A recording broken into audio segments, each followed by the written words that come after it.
यहाँ पर दिखाए गए इमेज पे आप फोकस कीजिए। In this mansion tour, we take you along the British property's Golden Mile in West Vancouver to this spectacular modern home with unobstructed city, mountain, and ocean views. Represented by Bayroyan and Associates, this impressive house features 5 bedrooms, 8 bathrooms, and over 9,000 square feet of living space on a 19,000 square foot lot.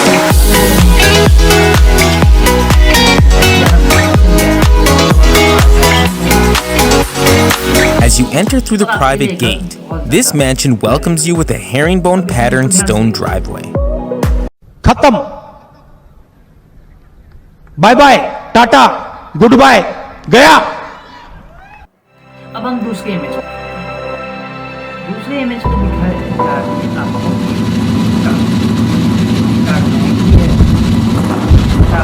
आपने AD चोटी का जोर लगाया, बहुत ही ज़्यादा सालों साल मेहनत की, लगातार रोज इस गाड़ी की फोटो देखा और बोला कि बस काश ये गाड़ी एक दिन अपने पास होनी चाहिए, और फाइनली आप उसमें अपने फैमिली के साथ प्लान किए और बहुत सारी चीज़ें आप आगे फ्यूचर में प्लान करें। अब इस इमेज को ध्यान से देखिए।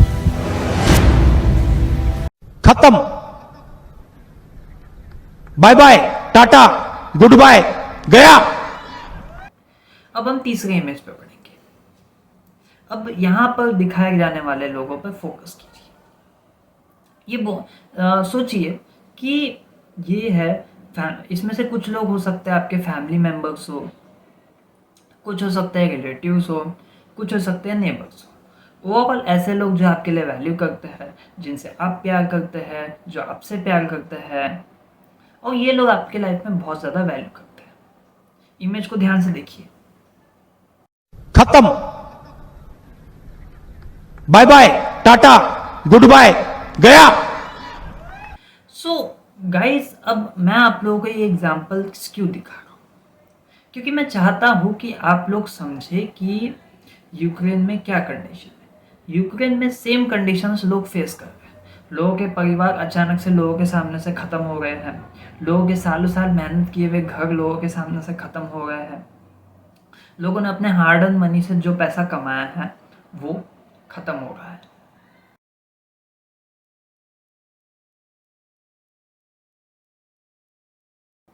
सो हाय फ्रेंड्स, मैं आप सबों का स्वागत करता हूँ entrepreneurs wing of modern day empire में। यहाँ मेरा पूरा अटेम्प्ट होता है कि मैं आप लोगों के साथ बिजनेस और बिजनेस रिलेटेड चीज़ों पे डिस्कशन करूँ।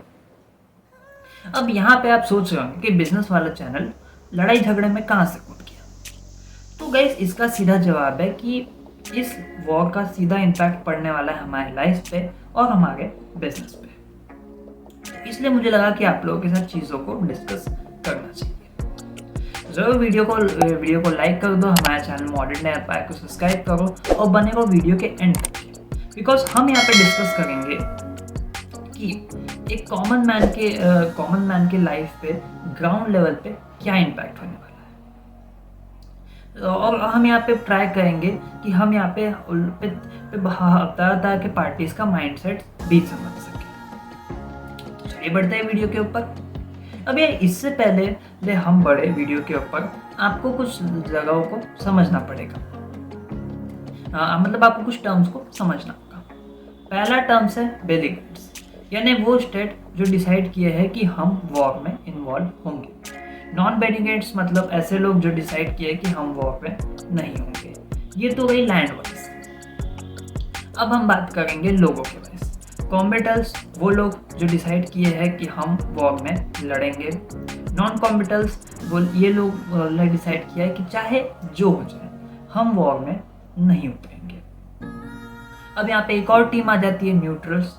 ये लोग ऐसे लोग हैं जिन लोगों ने डिसाइड किया है कि हम वॉर में कुछ नहीं करेंगे, ना हम वॉर के फेवर में हैं ना हम वॉर के अपोज में हैं। अब यहाँ पे बहुत सारे लोग आ सकते हैं, फॉरेनर्स, टूरिस्ट, बहुत सारे। अब अगर आप देखेंगे ना तो हाल ही में जो कंडीशंस चालू है यूक्रेन और रशिया के बीच में, तो आप लोगों को मालूम है आएगा कि क्या चालू है।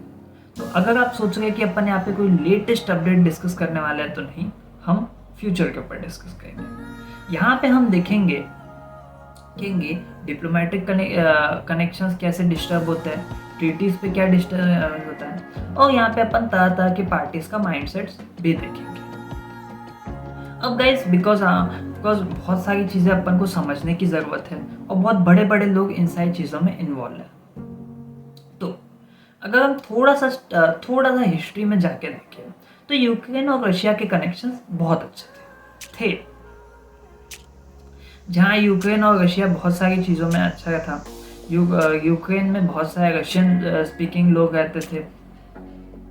रशिया भी यूक्रेन को एक इंडिपेंडेंट कंट्री और रिकॉग्नाइज करता था, प्लस उसकी रिस्पेक्ट करता था। चीज़ें तब से बदलना शुरू हुई जब से यूक्रेन ने यूरोपियन कंट्रीज़ के इन्फ्लुएंस में आने लगा और बहुत हद तक के वो यूरोपियन कंट्रीज़ के कनेक्शंस भी स्ट्रॉन्ग हुए। ये चीज़ रशिया को पसंद नहीं है, इसलिए रशिया ने डिसाइड किया कि यूक्रेन के 2 कंट्री लुहांस्की और डोनेट्स्की को वो एक इंडिपेंडेंट कंट्री को रिकॉग्नाइज करता है, और इसलिए उसने डिसाइड किया है कि वो अपनी फोर्सेस इन 2 कंट्रीज़ को प्रोवाइड करेगा सो दैट ये कंट्रीज अपने आप को इंडिपेंडेंट होने में मदद करें। अब डिसीजन तो ठीक लगा, लेकिन जब फोर्सेस आए सो उन लोगों ने अटैक कर दिया, बिकॉज आफ्टर ऑल कोई नहीं चाहेगा कि अब यूक्रेनियंस ने इस चीज़ को एक्सेप्ट नहीं किया और दोनों पार्टीज में जंग छिड़ गई। रशियन प्रेसिडेंट व्लादिमीर पुतिन का ये कहना है कि हम अपनी फोर्सेस भेजेंगे उनके सेफ्टी के लिए, ये उनका कहना है। यूक्रेनियंस का कहना है कि नहीं, हम पे हमला हुआ है सो हम अपनी कंट्री को डिफेंड करेंगे। सो ये ओवरऑल एस्पेक्ट्स 2 अलग अलग माइंडसेट्स का चालू है। अगर हम थोड़ी देर के लिए इससे नज़र हटा के ताकि यूरोपियन कंट्रीज़ के माइंडसेट्स को देखें तो वो यूक्रेन को फेवर कर रहे हैं। अब इसके बाद में अगर हम थोड़ी देर के लिए, आप इंडियन हैं, मैं भी इंडियन हूँ, तो इसमें इंडियंस का क्या ओपिनियन है? इंडियंस न्यूट्रल्स में रहना प्रेफर कर रहे हैं, बिकॉज आफ्टर ऑल इंडिया के बहुत सारे लोग वहाँ पे फंसे हुए हैं, तो इंडिया पहली प्रायोरिटी इसको दे रहा है कि बस वहाँ से लोगों को निकाल लिया जाए। ये इंडिया का माइंडसेट है। बाकी सारी कंट्रीज़ का भी, बाकी बहुत सारी कंट्रीज ऐसी है जो रशिया के अपोज में है, कुछ कंट्रीज ऐसी है जो रशिया के फेवर में है। इस टाइप की ओवरऑल ग्लोबली चीज़ चालू है। अब गाइस सबसे पहले बड़ा सवाल ये आता है कि वॉर क्यों लड़ा जाता है। देखो गाइस, वॉर के लड़ने के प्रॉफिट एंड लॉसेस को हम फोकस करते हैं। अब अगर आप ध्यान से देखेंगे तो वॉर का जो पहला चीज़ है वो चीज़ आती है, वॉर का प्रॉफिट माना जाता है मोर पावर्स को एक्वायर करना। लाइक अगर आप ध्यान से देखेंगे कि हाल ही में रशिया यूक्रेन की बॉन्डिंग के अलावा यूक्रेन जैसी यूरोपियन कंट्रीज के इन्फ्लुएंस में आने लगा, प्लस उसने ये डिसाइड किया कि वो नेटो को ज्वाइन करेगा, तो रशिया को एक बहुत बड़ा पावर लॉस लगा। तो इसलिए रशिया ने पावर प्रिजर्वेशन के नाम पे ये स्टेप उठाया होगा।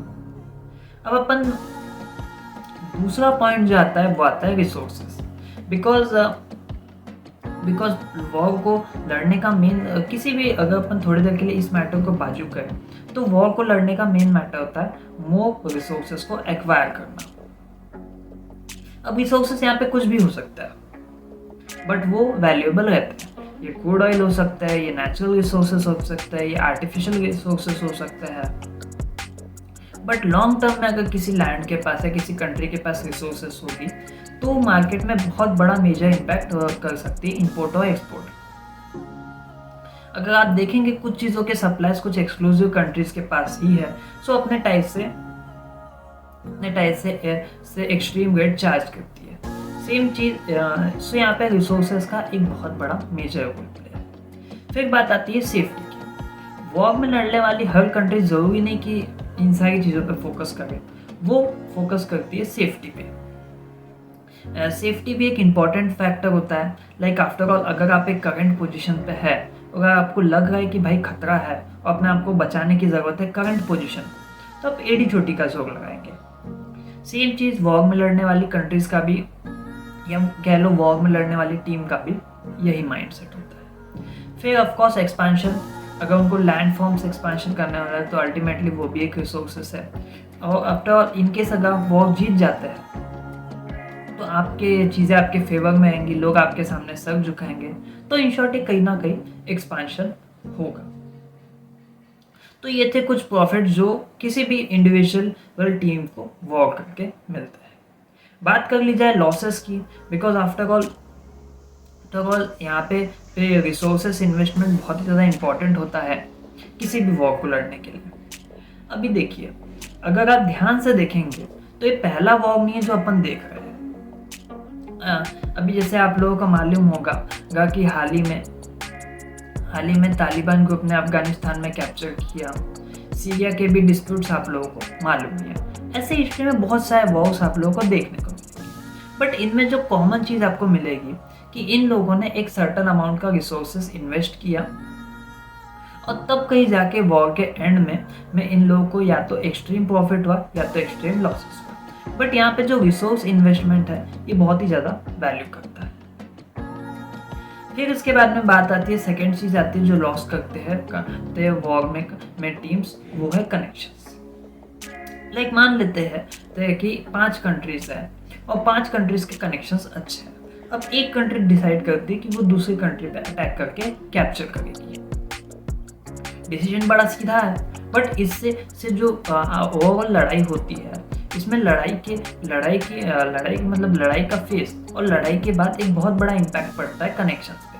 बिकॉज अगर 2 कंट्री आपस में लड़ाई कर रही है तो तीसरे कंट्री को भी डाउट जाता है कि भाई ये आदमी इससे लड़के चीज़ों को छीन सकता है, तो कल को मेरे ऊपर भी हमला हो सकता है। लाइक अगर बहुत सारे प्रेडिक्शंस आ गए हैं यूक्रेन और रशिया के बीच के कॉन्फ्लिक्ट से, फिनलैंड के कुछ रिपोर्ट्स आए कि मे बी अगला टारगेट फिनलैंड हो सकता है, या ताइवान को भी डर है कि उनके ऊपर खतरा हो सकता है।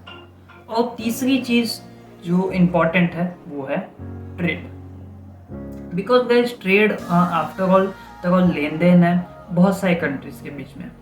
अब अगर बात की जाए यहाँ पर ट्रेड पे क्या इम्पैक्ट आया है, तो यूएस ने टारगेट किया रशियन बिलियनियर्स को और इन शॉर्ट रशिया के अमीर लोगों को कि इनके रशिया के एसेट्स को फ्रीज कर दिया जाए। काउंटर पे रशिया ने भी बहुत सारे प्रोजेक्ट से यूरोपियन कंट्रीज को हटाना शुरू कर दिया है।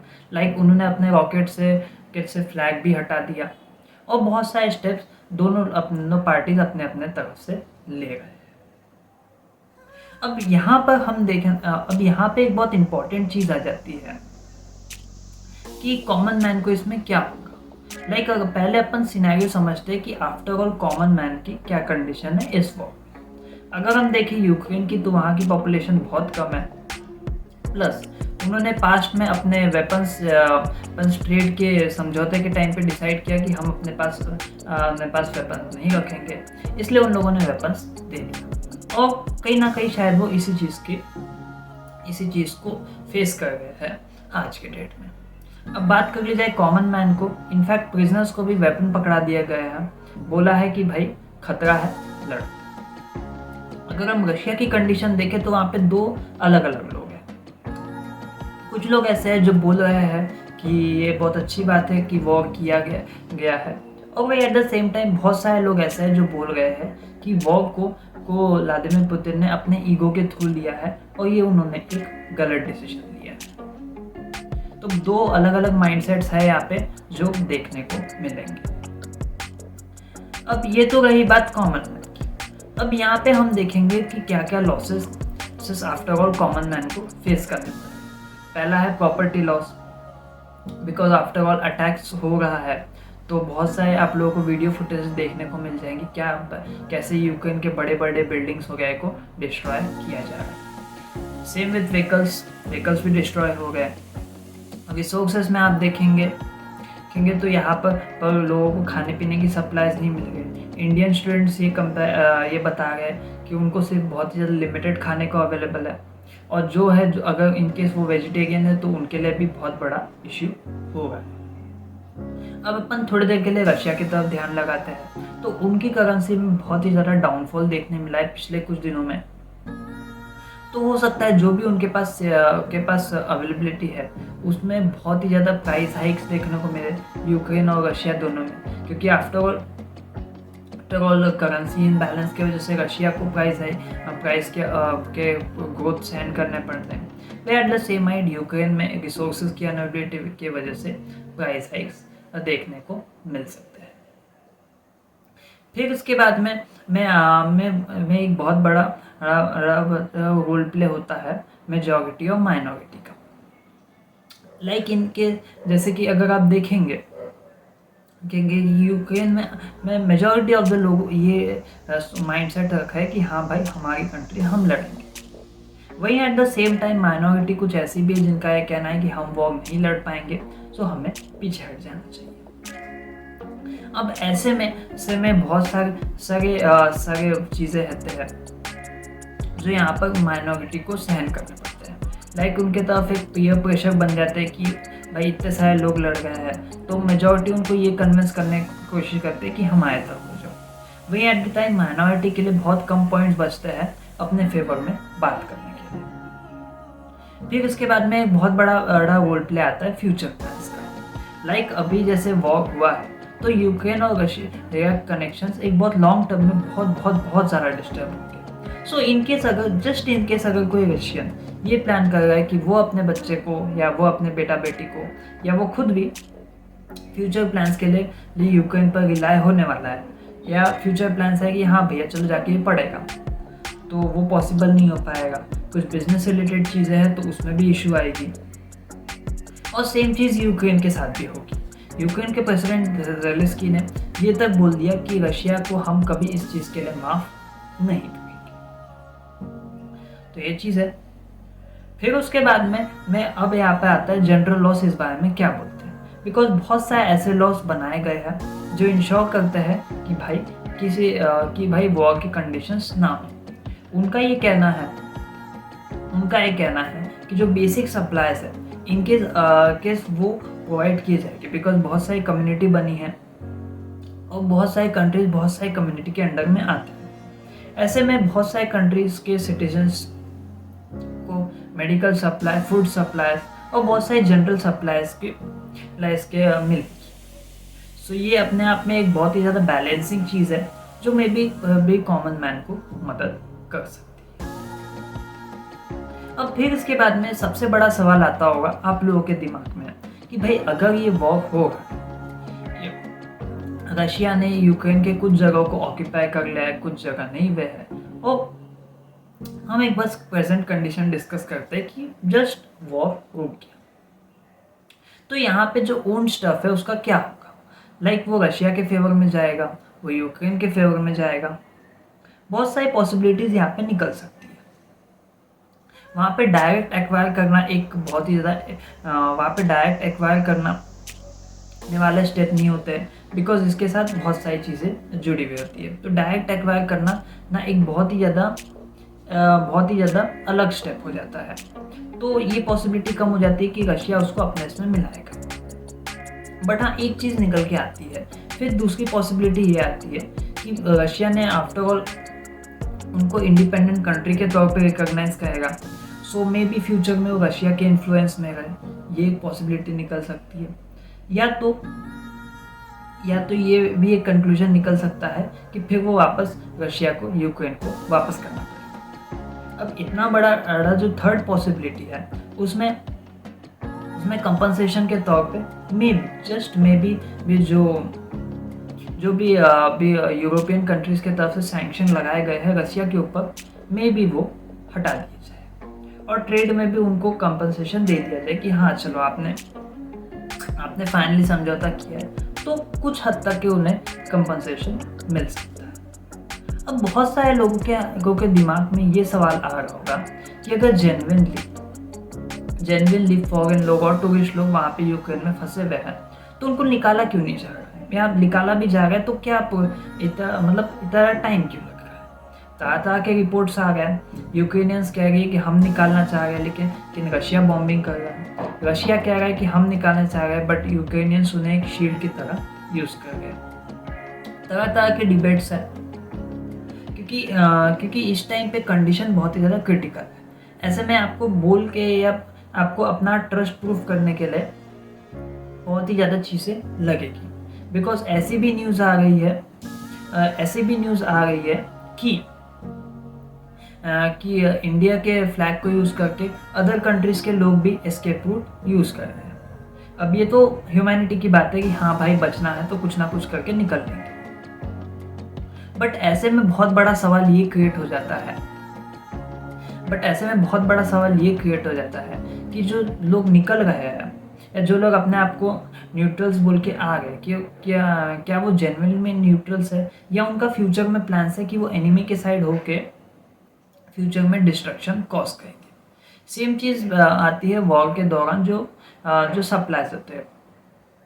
अगर आप कुछ प्रीवियस वॉर्स के देखेंगे सो बहुत सारे शिप्स, प्लेन्स, ट्रांसपोर्ट जो वॉर के दौरान चले हैं, वॉर के दौरान एक मेजर रोल प्ले करते हैं इंपोर्ट एक्सपोर्ट का।